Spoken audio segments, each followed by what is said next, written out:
अस्सलाम वालेकुम dear student. आज की इस वीडियो के अंदर बेटा मैं आपको जो है वो पैराग्राफ जो है वो पढ़ाऊँगा, passage, class second year English. ये आपको 15 नंबर का यानी कि 15 नंबर का जो है वो क्वेश्चन आता है। आपको उर्दू दी जानी है और आपने इसको जो है वो उर्दू को इंग्लिश के अंदर जो है वो चेंज करना है। ठीक है, तो ये 15 नंबर का जो है वो क्वेश्चन होता है। तो कुछ जो इम्पोर्टेंट पैराग्राफ हैं, सोल्व और अनसोल्व, मैं आपको जो है वो अच्छे तरीके से आपको मैं करवाऊंगा। तो आज जो पैराग्राफ मैं करवाऊंगा वो ये है, आपने देखना है और जो है वो स्टार्टिंग ईयर से इनको जो है वो याद करना शुरू कर देना है। डेली आपने एक दो जो है वो याद कर लेने हैं और जो इम्पोर्टेंट पैराग्राफ है उसकी मैंने लहदा वीडियोस जो है वो बनाई हुई है, वो आपने देख लेनी है। तो जो बच्चे चाहते हैं कि हमने वो पैराग्राफ करने तो वो भी कर सकते हैं। तो लेट्स स्टार्ट, शुरू करते हैं बेटा। ये देखें, एन आइडियल, इसका ये मतलब होता है कि अच्छा और एक मिसाली स्टूडेंट, तालिब इल्म। ठीक है।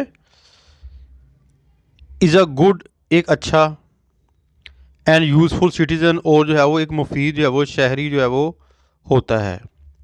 उर्दू आपको दी जानी है, मैं बारहा कह रहा हूँ, ये मैं जो है वो उर्दू को जो है वो इंग्लिश के अंदर कर रहा हूँ। ही ऑलवेज, हमेशा, हेल्प्स, मदद करता है, हिज फेलो, अपने दोस्तों की, साथियों की, जो कंट्री मैन यानी कि हम वतनों की, हमेशा हम अपने वतनों की मदद करता है, हम वतनों की। ही बिलीव का मतलब होता है यकीन रखना, in the ideology of his country, अपने मुल्क की जो है वो आइडियालॉजी कहते हैं नज़रिए के ऊपर जो है वो यकीन रखता है। बिलीव्स का मतलब यकीन करना। He does not violate the law, इसका मतलब होता है पमाल करना, ख़त्म करना, किसी चीज़ को बर्बाद करना। He does not violate the law, law में तो कवानीन, for the sake of his personal gain of fame, यानी कि अपने ज़ाती मफाद की खातर या शोहरत की खातर वो जो है वो उनका पमाल नहीं करता। वो अपने ज़ाती मफाद या शोहरत की खातर कानून का पमाल नहीं करता। ही डिवोट्स हिमसेल्फ, वो अपने आप को वक्फ कर देता है कम्प्लीटली, मुकम्मल तौर पर, टू द प्रोग्रेस, तरक्की के लिए, ऑफ हिज कंट्री, अपने मुल्क की। ही लव्स हिज कंट्री, अपने मुल्क से मोहब्बत करता है, कल्चर, सकाफत से, सोसाइटी, माशरे से, एंड ट्रेडिशन, रवायात से।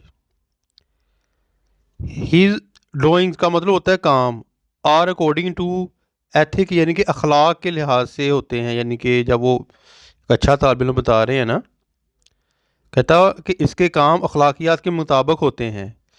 ओनली सच आइडियल स्टूडेंट, सिर्फ ऐसा जो है वो एक अच्छा या मिसाली जो तालिब इल्म, can put the country on the road to progress, can का मतलब होता है कर सकता है, पुट में रखना, द कंट्री, मुल्क को, on the road to progress, इसका मतलब होता है तरक्की की राह की तरफ जो है वो गामजन करना है। एक अच्छा तालिब इल्म ही मुल्क को तरक्की की राह पर गामजन कर सकता जो है वो, अगर स्टूडेंट्स लगे हुए तो कर सकते हैं। ठीक है। तो ये है बेटा पैराग्राफ, आपको उर्दू आनी है तो आपने, अगर ये जो मैंने आपको बताई है, आपने इसको जो है वो इस तरह इंग्लिश के अंदर ये लिखी हुई है, आपने उसको लिख देना है।